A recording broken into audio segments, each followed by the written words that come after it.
Yeah, well, we definitely want to improve our personnel and get better players. You know, the kid that just walked in the door has done that with Logan Brantley. We'll take as many of those as we can get. So if any of you guys know of any 6'2", 210 to 15-pound linebackers, you know, maybe in the area that are interested in Kansas, we'd love to have them. We'll take all those guys we can get.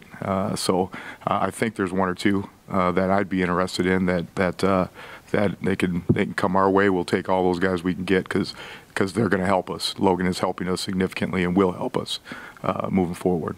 Yeah, obviously, Logan being a junior enrollee, is he better than you expected? Like, what do you expect when a guy comes in June, and just what have you kind of seen from him so far? He's athletic and he can run. And here's the thing about Logan. We're talking about it as a staff. I mean, I was a heavy part of recruiting him out of Denver, so I was able to go watch him play and those types of things, so I saw it for myself. But now, you know, our staff, obviously they've watched the film on him, but our players, quite honestly, are like, Coach, that dude's running now. You know what I mean? So that's what I think he brings to the table for us is some athletic ability. Now, he's swimming because it's, again, go, go, go, go, go. It's camp time, right? So all we do is keep adding more. But in the meeting room, if you ask him a question, he's probably going to get pretty close to having the answer. Now he's just got to process it on the field as it's happening. And again, we're going to force feed him and have him drink through a fire hose for a little bit before it starts to slow down for him. But he's doing a phenomenal job. He's going to be a really good player for us for sure. Rich Miller back at Big 12 Media Days was talking about JB hitting basically harder than anyone, even harder than he can. I guess, have you seen that, and would you agree that he's the hardest hitting linebacker that you guys got? Yeah, he's a physical dude. Helps when you're a big, strong guy that can run. If you look at, you know, some of our summer workout stuff that Coach Sleeve delivers to us, his accelerations and his top end speeds and those types of things are as good as a lot of guys on our team. Certainly in the linebacker room. So when you take that size and strength and you pair that with his ability to run, there's going to be a collision. Okay, so yeah, he's a very physical dude, physical tackler, and again, he's easy to coach because he wants to know. Very coachable, and all the guys in the room really are. It's a pleasure to coach this group. You know, because they are very coachable. They want to be great, and JB's one of those. But I would agree with Rich that JB ain't scared. We'll put it that way. Chris, what have you seen from Rach and Fletcher in camp? I'm sorry, say it one more time. With Rach and Fletcher? Oh, Alex, right? I would say Alex is actually a pleasant surprise this fall. I would put him in the same group as a guy that it was around last fall, and the game's starting to slow down for him. So he has some good length, which helps him, and now he's able to just burst and accelerate and go make some plays. So we're getting him some added reps as well.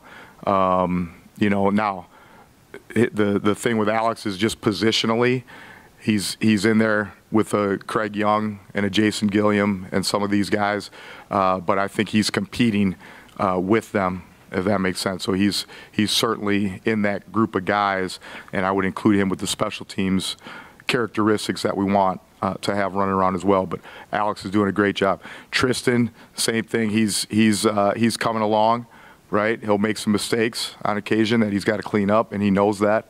He will say himself, you know, in the room, yeah, I got to just stop overthinking it because I think he does know it. He's a smart kid, but it's got to show up on the field, and that's where a lot of these guys are starting to take another step, is the understanding.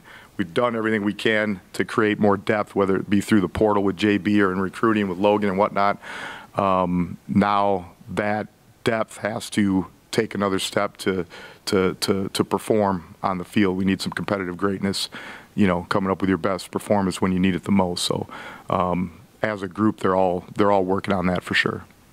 You've got increased numbers there going. At some point in the next week here, do you have a good idea who your two deep is, or are you still trying to formulate that? I probably have an idea. I certainly have an idea what that probably looks like. Just the nature of how I've at least done it in the past is there's going to be a core group. I'm not I say starter, but I'm more concerned about just reps that are taken. There's been times in my past as a coach, at Buffalo, I remember being a year or two where that fourth guy in actually had more snaps than the quote-unquote starters because maybe he was a utility guy that I could bounce around and get guys off the field. So I would say that it's going to be by committee a little bit, and I'm talking about every position between the field outside guy. Rich doesn't have to be on the field all the time because I think Taiwan and Cornell can sub him. We got JB and Taiwan and Cornell can play to the boundary. Got Fletch. We have some options at this point that I think we're able to use. Yes, I have an idea, but it's going to be a little bit by committee in terms of the guys on the field, I think. I wanted to ask you about Rich real quick. When you guys got here, you obviously have known him a long time, and when you guys got here, there was no guarantee how quick this thing was going to go. You didn't know the locker room was coming, things like that. When you see good things like that happen for a kid like that who just loves this game, and he talked a lot about that in Dallas too, I just love this. It means everything to me because I love it so much. What's it like from your perspective, having known him as long as you have, to see those things happen for a kid like that? I think Rich is an example of trust in the process. Rich was a typical freshman, quite honestly, when he came to us at Buffalo, in that he walked in thinking he was going to set the world on fire and he was going to be at least a second team all-conference guy as a freshman. You know what I mean? But understanding that there's a lot to it. And there were probably times when he would have frustration, whether he voiced it or not. I think it was there. And I know that because that's all freshmen, right? But I think as time went on, I just say, hey, you just got to trust me, because he was a guy that I was bouncing around all over the place. Even young, he was doing that. And because of that, he was able to learn more and more and more, which the result is what you see now, where he can really get in there and run the show. Again, Taiwan's an example. Taiwan, you're going to play to the boundary. Just learn that. Okay? You know that now, right? All right, now let's slide you in. And you take what you know there and just expand it a little bit more, and now you're running the show. So it's trust in the process. And Rich is prime example number one of that, I would say, for sure. So he's a natural leader. So it's not all just what we do with him. That's, his parents have a lot to do with that, and his high school coaches and whatnot.